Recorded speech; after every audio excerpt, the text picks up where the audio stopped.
Yang lain saya kira yang tadi disampaikan Mas Bagja adalah desain keserentakannya. Kalau catatan beberapa pihak kan ini terlalu mepet. Oh iya, memang kita ngos-ngosan teman-teman sekalian.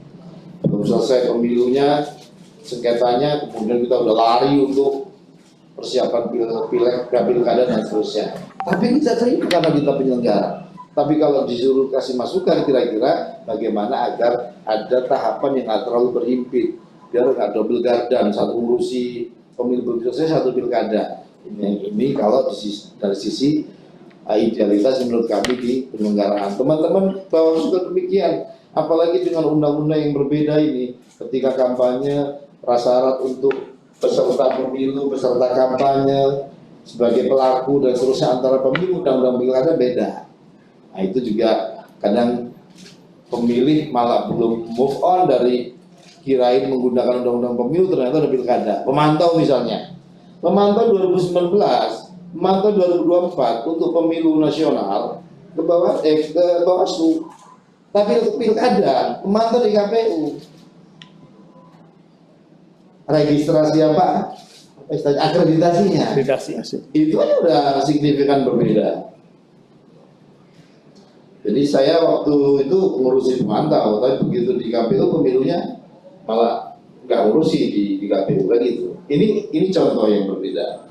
Nah ini bisa kita pikirkan. Kenapa? Karena revisi undang-undang pemilu waktu itu undang-undang 7 lebih belakangan. Jadi keinginan untuk pemantau itu maksudnya di bawah cocok nggak cocok di KPU.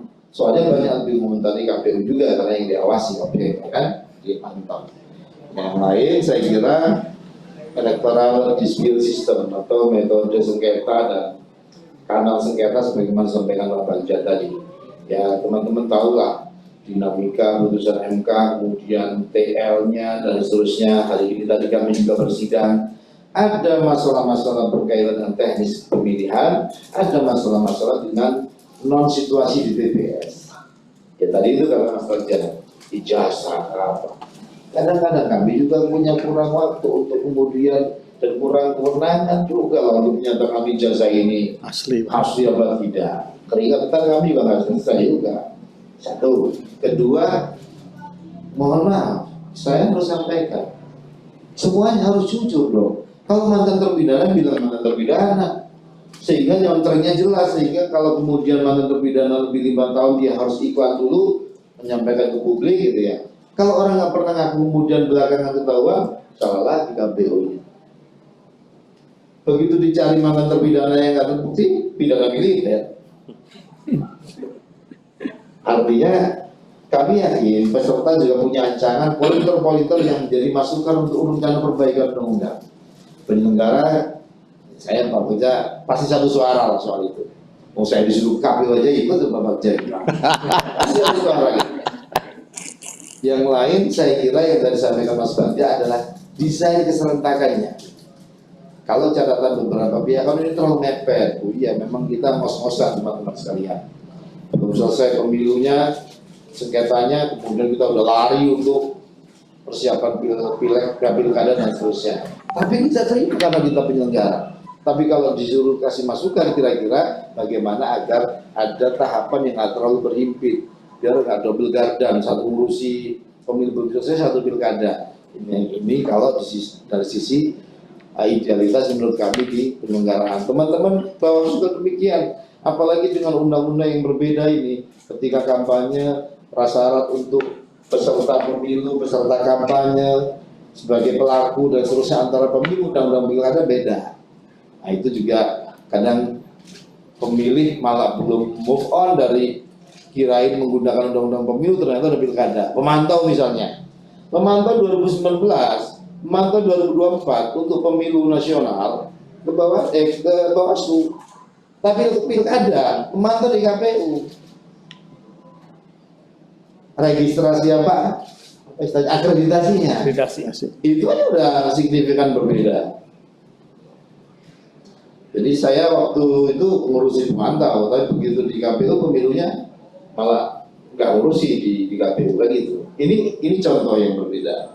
Nah ini bisa kita pikirkan. Kenapa? Karena revisi undang-undang pemilu waktu itu undang-undang 7 lebih belakangan. Jadi keinginan untuk pemantau itu maksudnya di bawah itu cocok nggak cocok di KPU.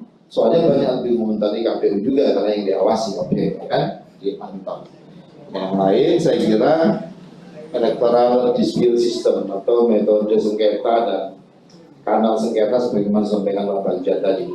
Ya teman-teman tahulah dinamika putusan MK, kemudian TL-nya dan seterusnya. Hari ini tadi kami juga bersidang.